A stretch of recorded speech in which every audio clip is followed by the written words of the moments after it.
It's video number 2 of the ATC 1982 Honda ATC 200. If you've seen the previous video, she just came off the trailer in the last video. There's no rear tires and rims. Front tire was totally blown out. So we're going to call this the veteran project in memory of my great uncle Elam Gilliam, who owned this machine. I just got her off my uncle,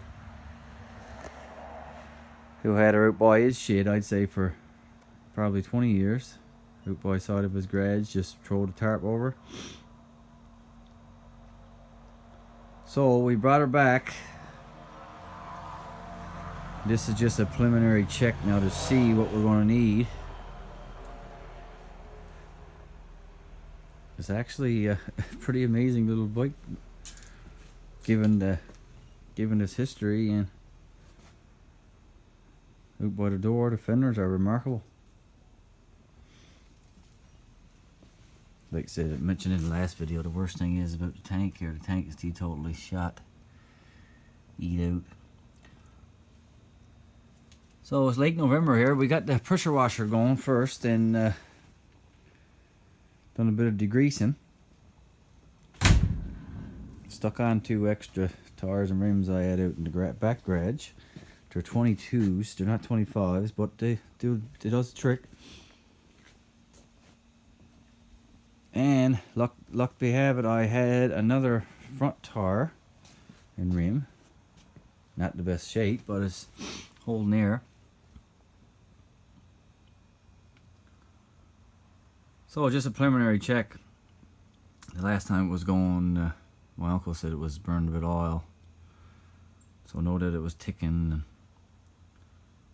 So before we do anything, hauls the motor apart. Just a little check. The coil was missing. So I did find a coil in the box there, put a coil on it. And give the cord a pluck, and boy, I tell you, there was spark. That's amazing.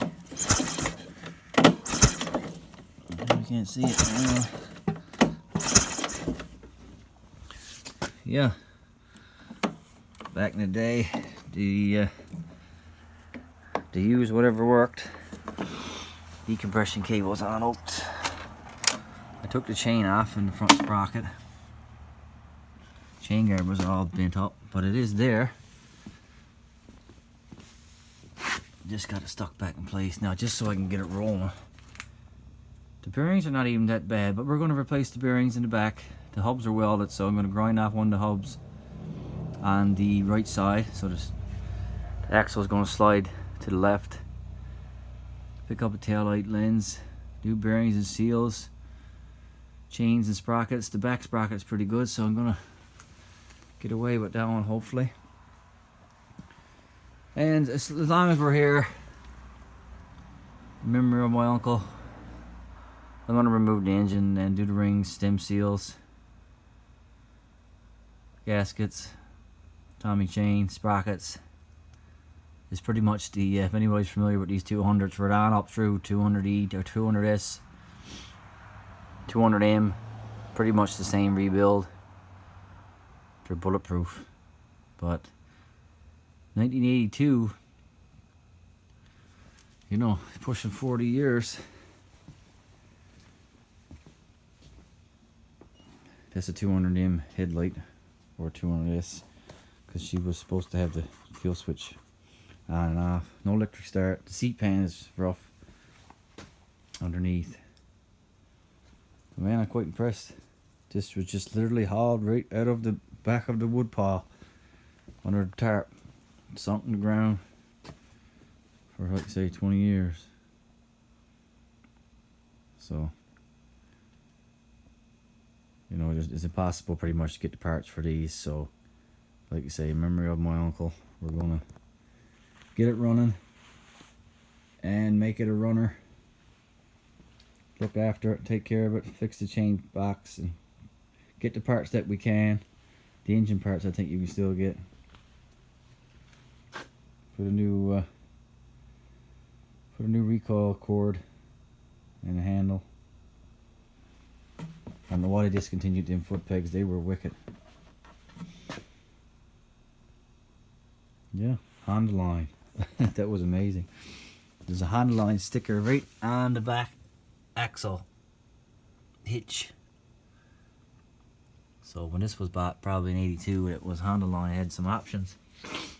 I'm thinking maybe the back rack too is Honda line.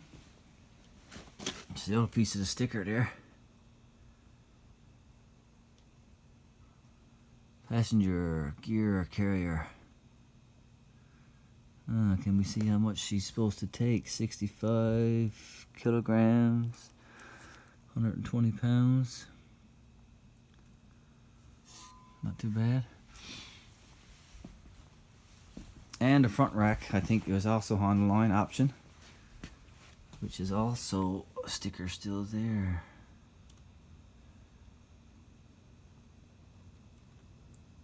Kilograms. Hard to see. Yeah, man, it's like a solid piece of horn. The frame is remarkably good shape for something that was sunk down in the leaves and in the mud. And the little reflectors are still on there. The hand grips are still on there. The wiring. Now, of course, all the brake cables are seized, but I don't think we're going to bother with the back brakes. We'll see when it comes apart. The axle comes apart. But I might go ahead and put a front brake. It says shoes. I got some levers there. It is missing the back lever, foot lever. The stud is still there, but yeah, I never know if she comes back alive, which I'm thinking she will. We got to see what that carburetor neck is like now.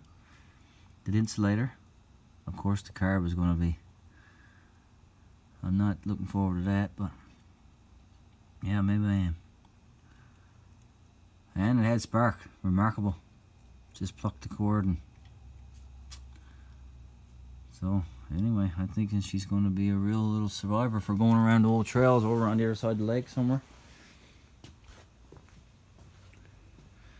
And she's going to fit right at home here with the other two. Our 250Rs. They were full restorations, like you say. They were painstakingly went through every nut, bolt, bearing, bushing, gear, clutch, housing, carburetor, frame. You know, they were pretty much done. There's not even a kilometer on that one. 86 and 84. This is the one I uses every now and then. Works like fiddles. So I'm thinking this one now with the two we got over across the lake. One at another campsite. One at another campsite. 4, 5, 6, 7. Yeah, that's probably number 9. Lucky number 9. So we'll keep you posted on the veteran. The veteran project, probably a fall winter project, 2023-24. Thanks for watching, guys. Over and out.